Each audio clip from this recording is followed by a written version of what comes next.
Welcome back to my lecture series. Okay, now we finally have reached the real start of the historical narrative of my book. By that I mean it starts to get into the juicy stuff. Okay, but first, this video, really quick. This is kind of like an interlude chapter in this series because the the fourth book of the Legendary Scrolls, and as you can see its title, The Account of Infernos, it is only like 2.5 pages in the physical book. So, this will be the shortest video. Like I said at the end of the last video, this will be, I promise, the shortest. Alright, The Legendary Scrolls, Book 4, The Account of Infernos. This is the pivotal moment that begins the Great War. So here we have the timeline again. And like I said, this will be at the start of every video. So, the Book 3 was written in the year 3024 AC. Like in the very first part of the Age of Peace. Now, we see here the Age of Peace. We've jumped from here all the way to here. There is nothing written about this era of history in my book, because there's nothing to write about. It's just business as usual, until the Account of Infernos is written around this around this time frame about, and everything is all kosher, all Gucci, all good until Infernos is created and released into the worlds. So, we're going to get into that now. So, first, let's talk about the authorship of this book, which is unique because so book 1, The Account of Arcane's Creation, the information of that book was revealed to Valentina, and that information about how it was revealed is revealed in book 2, Primitus, because Libus and Celtex recorded Valentina's recounting of her vision of the creation, and they wrote that down. That writing became the Account of Arcane's Creation, and then they later wrote things recounting their own history and how they saw the world. Those writings were kept and stashed away in the library of the Ultiran Palace. And now, and then later, as we saw in Book 3, The Workings of Syntha, Atheon compiled and edited both the Book of Libus and the Scrolls of Celtex into the Book of Primitus to offer a succinct historical narrative on the Primitus Age before death entered the world, and then how it entered the world, and how it ended with the Primitus Age. So that leaves Book 1 being written by, revealed by Valentina and written down by Libus and Celtex, and then Book 2 was written by Libus and Celtex and then compiled by Atheon. Book 3, the information was given by Atheon and it was written down by Spectrus.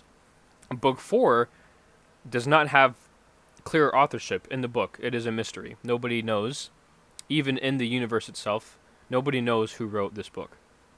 So the authors of each book of the Legendary Scrolls are known in the universe by people in the world, except for one, the writer of the Account of Infernos. Ancient Ultiran oral tradition says that it was revealed to King Celestine, who you will meet in the next video. It was revealed to King Celestine in a prophetic vision, and that he wrote it down as if it had already happened. But Celestine lives hundreds of years before the events in this account. So this theory is generally disregarded by most people now, and so they just go, well, we don't know, it's a mystery. But since, of course, I created this universe, and I know the person who actually wrote the Account of Infernos, this is kind of lame because it takes out the mystery, but, I'm trying to share pretty much everything about my universe in this series, so who cares? So be it. The person who actually wrote the Account of Infernos, Book 4 of the Legendary Scrolls, was a Vienna named Yuktal. And yes, they have weirdly pronounced and spelt names, because that's their race. Okay? So Yuktal of Vienna wrote this book. Now, so here is some information on this. So Yuktal, this is her lifespan. Again, none of this information I'm talking about right now is at all ever revealed in the book itself or in any of the movies in the future. It will never be revealed. This video alone will reveal this information. So Yuktal, she was born in 3751. So let's see if we can find that on the timeline.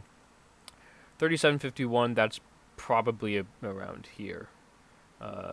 And she lived all the way up to here. Okay. So, and then she actually dies 1 year after the Great War begins. Anyway, Yuktal left the Holy Wood, which is what the Vienna call their tree cities in the land of Emek. And she left Ardon, the planet Ardon. She left the Earth to travel to many rift planes, to see the worlds. She was also a strong follower of the light. Now, since we've gone through books 1 through 3, if you hopefully shouldn't have to take notes. You just watch them and remember. But if you have, you should remember how rift planes are, how they work, what they are, what kind of worlds they are, and all the rift planes that exist, their names, hopefully you remember. And you should also understand what this means, following the light. What is the light? What does it mean to follow it? Why is Toniel important? Okay, we just went through a lot of that in the last video. Very important stuff. Alright, now let me read this straight through.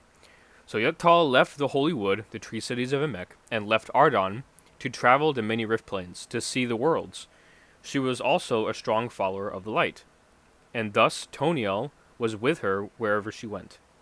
She was highly favored, okay? She lived long before the Great War began, and was at the end of her lifespan by the time it began. After she had traveled the worlds for her whole life, and had witnessed their advancements in technology for the time, nothing crazy yet, definitely not until after the Great War, she returned to see her village, and the other Vienna accepted her. I think there's some typos here. It's alright. It should be an H there. But the other Vienna accepted her. While back home, Toniel appeared to her, and he told her the recent goings-ons of the precursors. That a terrifying being had just been released upon the worlds. He also gave her a vision to accompany his words, so that she could write it down more accurately. After she had written the account of what Toniel showed her, she began to speak of it with all the Vienna in her village. Then left them to, I don't know why these typos happened. It wasn't there when I pasted it in this Canva slide. Whatever. Again, Vienna spelled with an H. I got it right earlier. Whatever. Okay. Doesn't matter. After she had written the account of what Toniel showed her, she began to speak about it with all the Vienna in her village. Then she left them to tell it to the other lands, to warn them.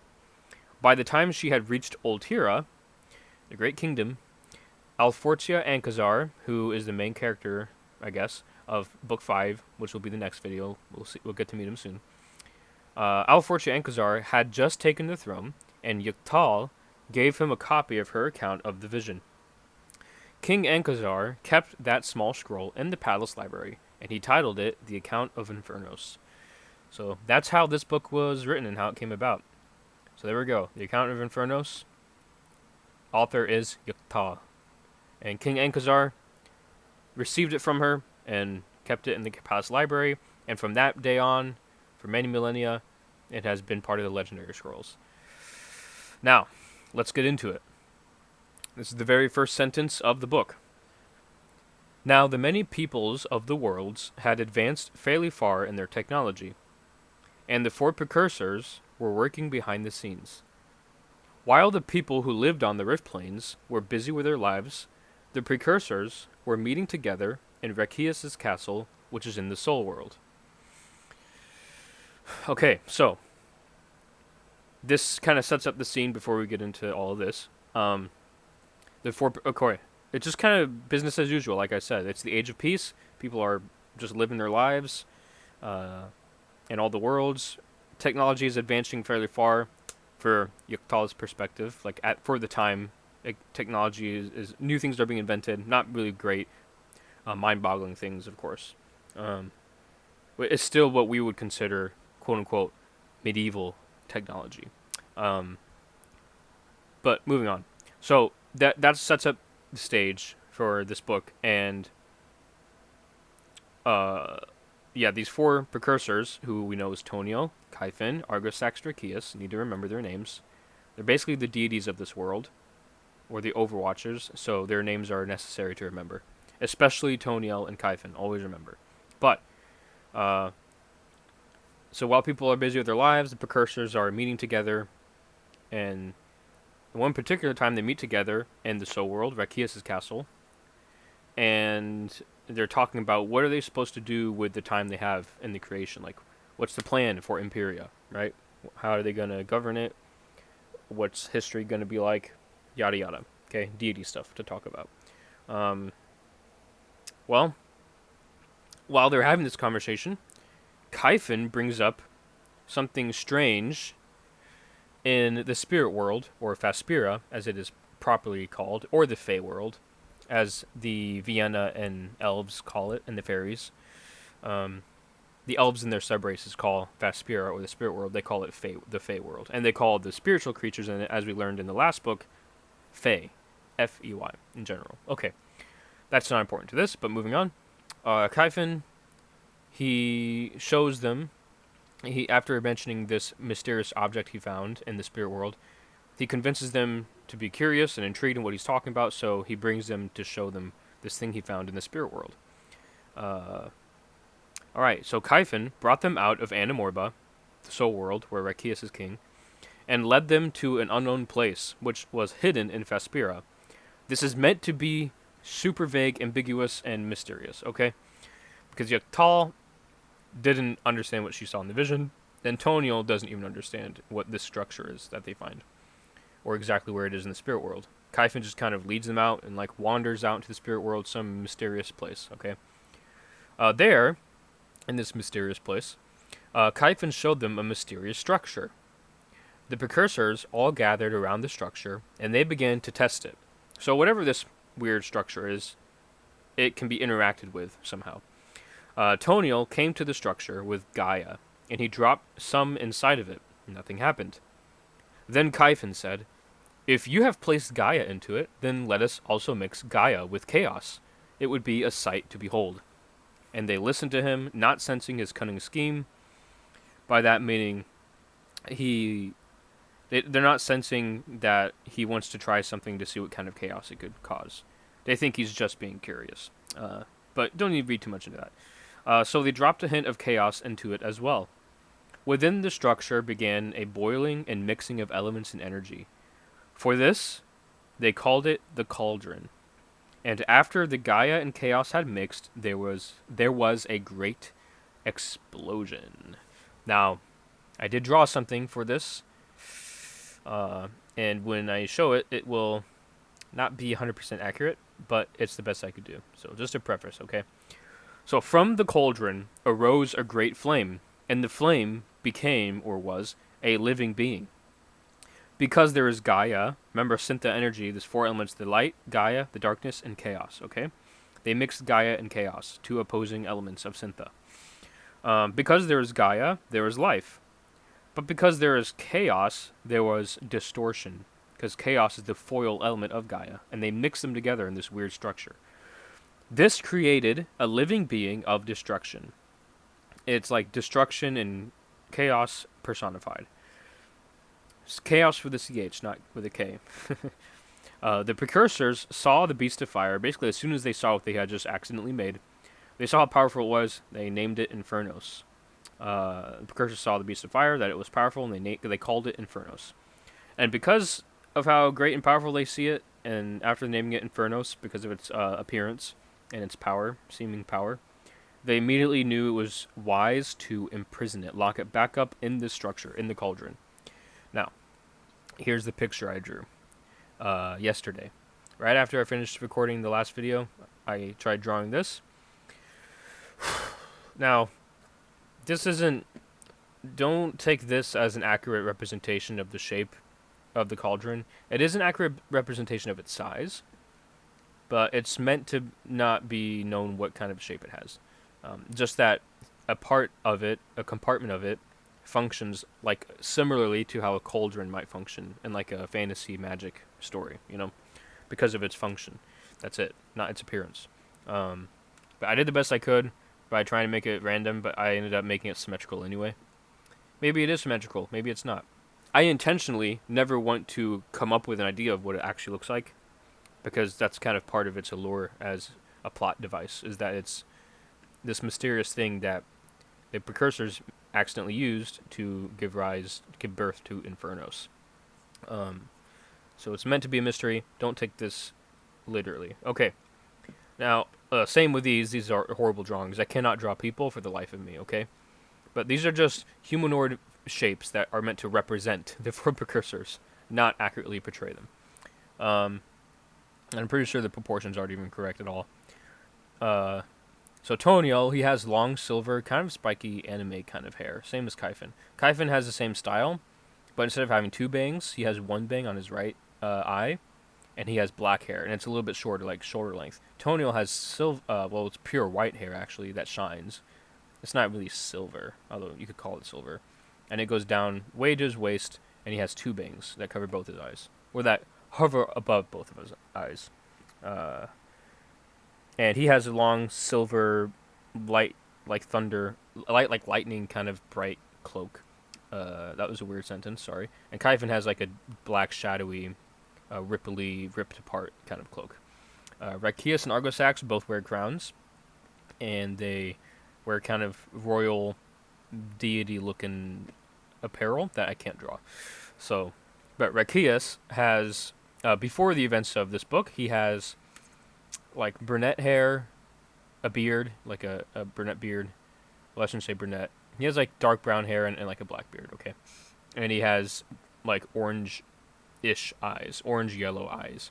Argosax has red eyes, and he has similar kind of hair style to Kaifin's, but instead it is actually like auburn brunette kind of tone.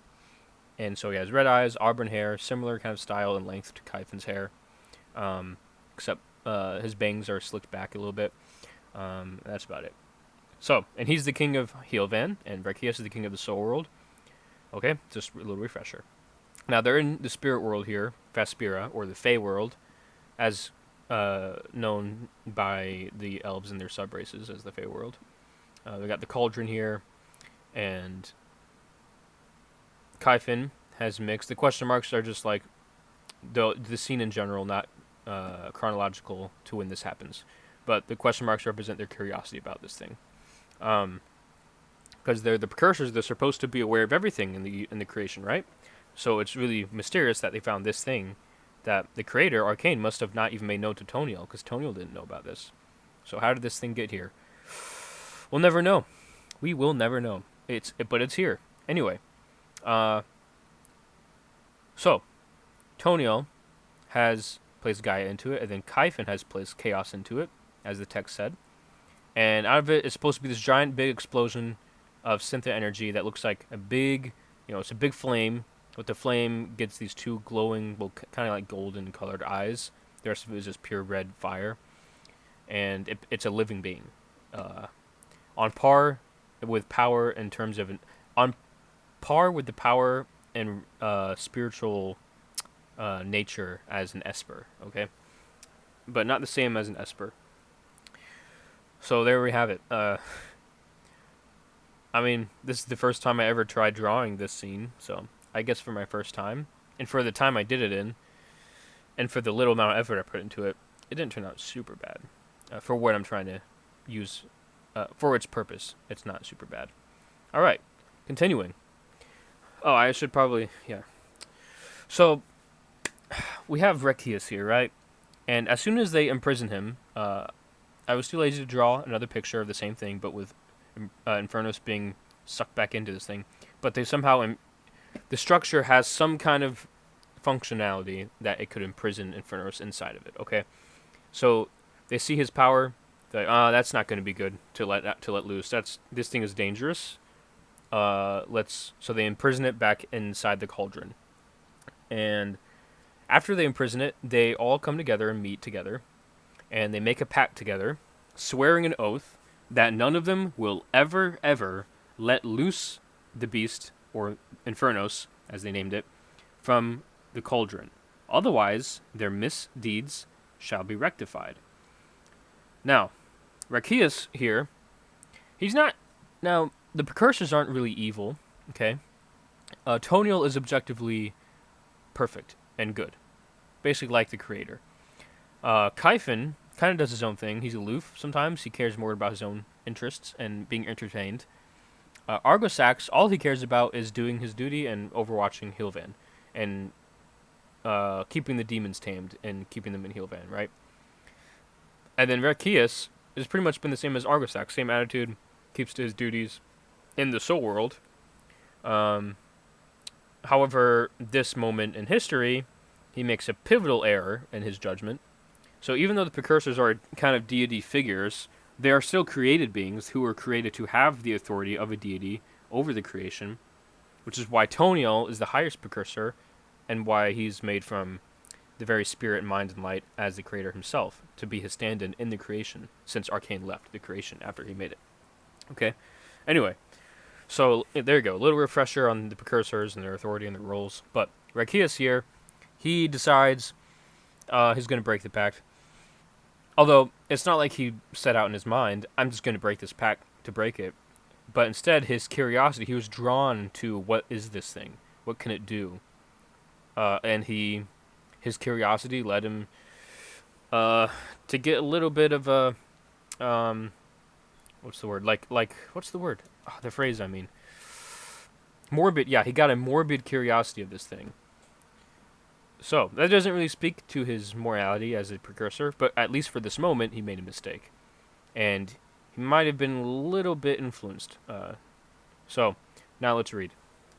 So he goes to the cauldron in secret by himself after the Pact of Inferno, which is the name of the pact they made. 5 years after the pact, he gets curious enough about it that it pushes him. His morbid curiosity pushes him finally to act on that curiosity, and he goes.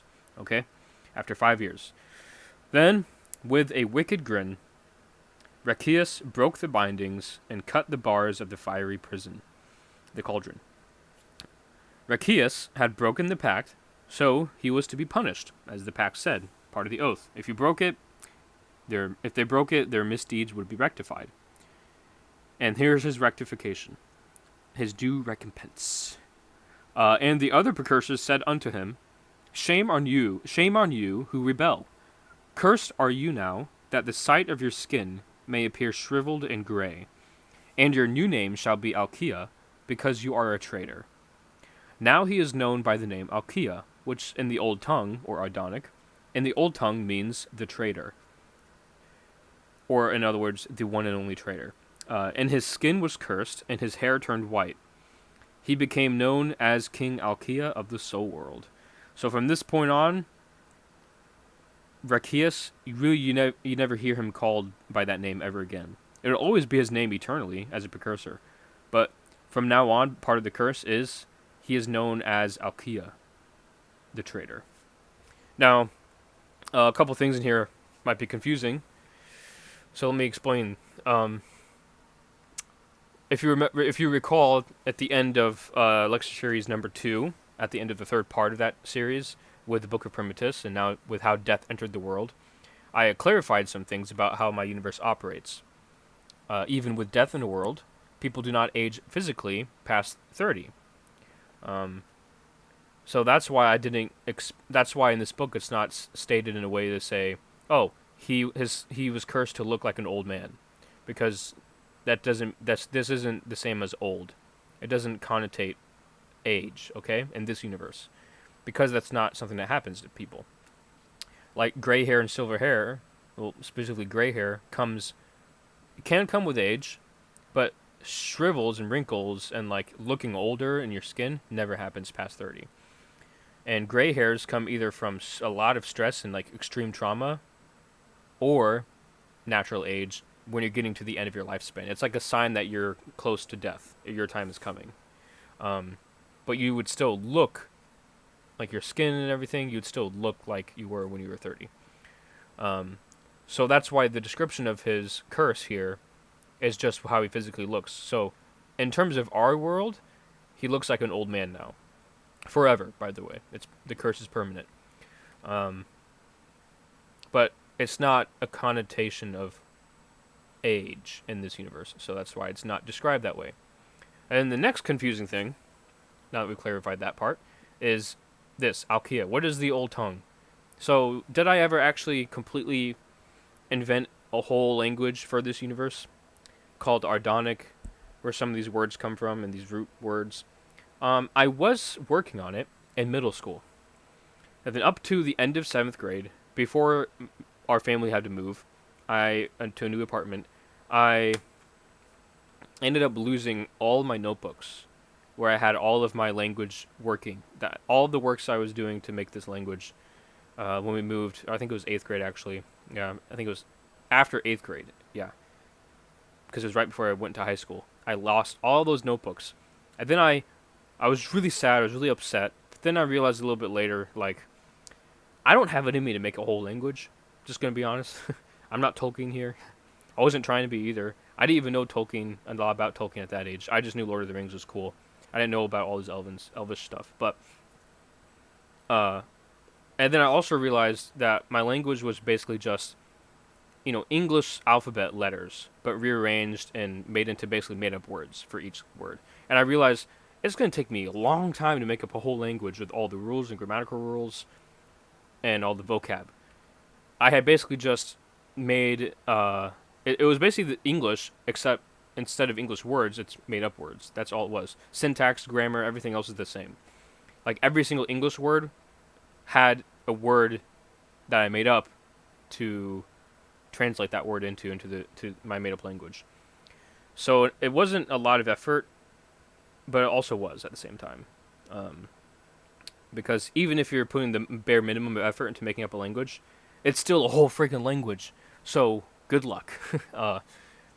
So I gave up on that, and then I just kind of pushed it into the back of my mind until later when I came up with the background lore for my movies, and I realized, oh, I feel like I want to have like more than just one language in this universe. So let me come up with a primitive language, and I named it Ardonic after the world of Ardon, meaning old world. So the language of the old world is called the Old Tongue, and it's Ardonic. And the only things I remember from the language, honestly, aside from like some words like the, which was et, and end, which is fiend, so original. The only things that I remember, and are therefore canon into the real world's Ardonic language, are the words of the Ardonic words that are kept in my book. And Alkia is one of them. Although Alkia is not really a word, as you can see here. Alkia is made up of these two root words. So first we have Alki. Remember, the only reason I remember these meanings is because they were used in this book and in my world as part of the lore of the world. So I'll always remember it because of how they're implemented.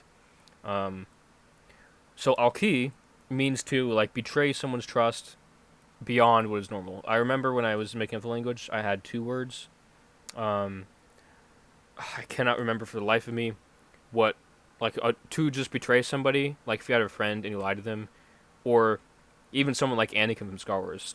He would be Alki, but kind of similar to like if somebody is mistaken versus they're heretical. They both mean the same thing. Like if you're heretical, you're mistaken in your theology and your beliefs, but the word heretic, instead of being a wrong person, heretic holds much more weight. It's way bigger. Alki is like that. For the other word, which I can't remember, I think it started with an L or a Q too. It was like a shorter version of this, but some other vowels I can't remember. Again, it's been since middle school, but yeah, Alki is like not just normal betrayal. It's a heightened form of it, kind of like how heretic is a heightened form of being wrong about something, having a bad belief, or any other analogy you can use there to understand. So Alki is the main part of it. So the first idea you have here in Ardonic is that Rakias is now being named as somebody who is known by his ultimate betrayal. He's done something really stupid. And then Iya, or Ya, I can't remember how you pronounce all of them too, but Ya. This was used in the Primitus Age, it was used as a title or suffix to distinguish an individual or object that had a very high prominence in something. Um, uh, so Ia, it was kind of difficult to remember, um, even when I was just now making this slide, because how do I explain? I can't remember exactly like the definition, like in the dictionary of my language from back then in my notebooks, what Ia was used for, because it's like a suffix or a title. It's not really a full word. You use it at the ends of words, or as a title. So, but the general gist of it is, if you put like ya at the end of something, or connected to something, that word that's connected to is made to be the focus of that, like into a noun. I don't know how to explain it. This is the best I could do to explain it. It's used as a title suffix to distinguish whatever the word is, whether it's an individual or an object, anything, any noun. Make it. It distinguishes it as like the thing. It's kind of like saying the. So if you said like King Ia, like English with an Ardonic, King Ia, it would be like calling something the king or someone the king. Yeah, I mean that's about the only examples I can think of so far. Okay, so Alkia, when you put them together, Alkia, it means the ultimate traitor or the betrayer, something along those lines in the old Ardonic language. That's why this is written here by Yuktal, who obviously knew Ardonic. He is known by the name Alkia, which in the old tongue means the traitor. That's the most basic way to put it. All right. So hopefully that's a little interesting for you people. But again, I felt it was necessary to explain that because the name is so weird looking. I had to explain that. All right. So now that King Alkia from now on, not Rekius. Well, his name still is Rekius, but he's only referred to by the name Alkia. Alkia released Infernos. Now what happens next is Infernos was released from his prison and was free to roam Empyria. Toniel saw Infernos moving towards Ovissa, so that would be like he left the spirit world wherever they were, probably around here, and Toniel sees Infernos out here heading towards Ovissa in the spirit realm, heading toward Ovissa here, which is where, of course, under the waters is space, where the stars are and the sun and the earth, Ardon. So that's what that means. So Infernos is like heading toward Ovissa, that way. So Toniel saw Infernos moving towards Ovissa, and he said, "Woe to the earth and to Ardon." The earth meaning the new earth that was made, if you recall, and Ardon referring to what most people think of as the earth in this universe. "Woe to the earth and to Ardon, and all you peoples of Aresta." So all the people in Aresta and the Rift Plains as well. "For because of one's foolishness, you must suffer." Good job, Rekius. Good job, Alkia. Infernos reached Ovissa and Aresta and made its strength known to humanity. Its touch on humanity caused there to arise great quarrels between nations and peoples. Infernos wreaked havoc across Rift Plains, creating chaos and war. While Toniel feared for them, Kyphon was content. Interesting. And said, "Thankful am I that this has come to pass, so I may let mine eyes be appeased by the events that may unfold." Again, he just wants to be entertained, man. Infernos caused calamity and war across all Empyria, meaning all the worlds of Empyria here. These don't count. These are supernatural afterlife places. Okay. And this great war covered every Rift Plane.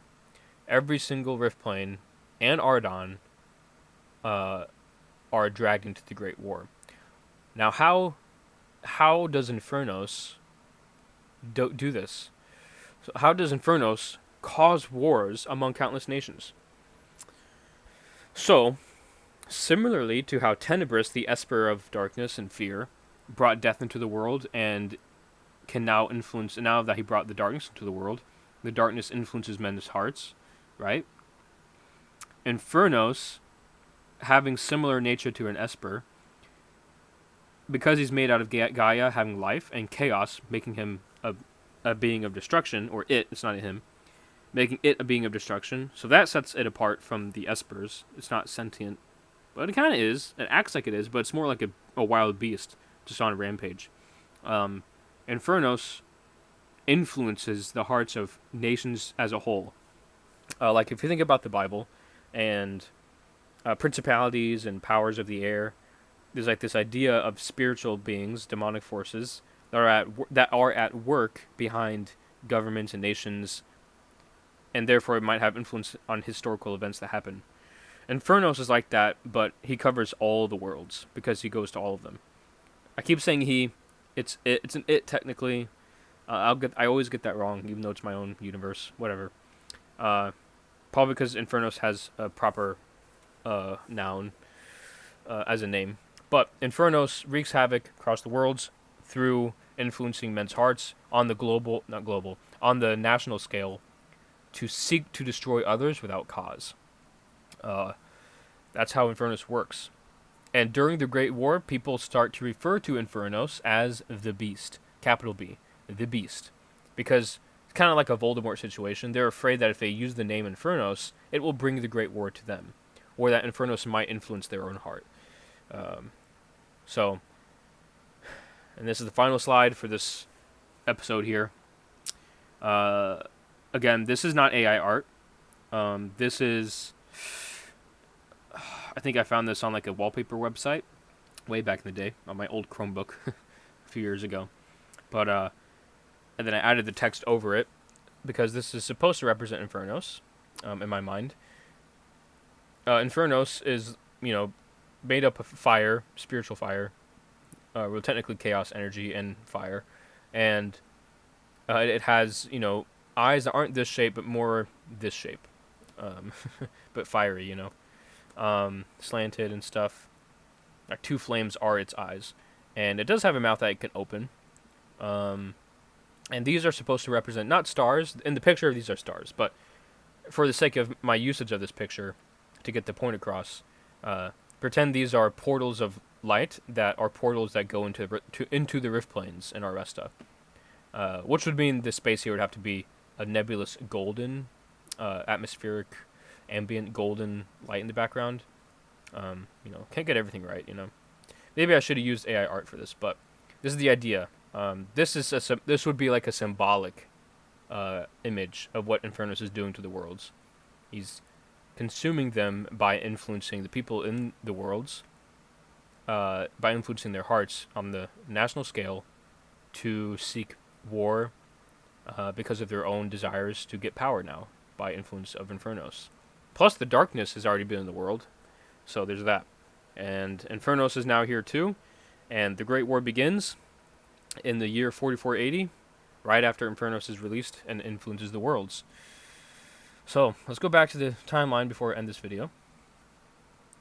Now Infernos has been released, and then as soon as he's let out and reaches the worlds and touches humanity, influences their hearts on the national scale in all the worlds, the Great War begins in the year 4480 AC.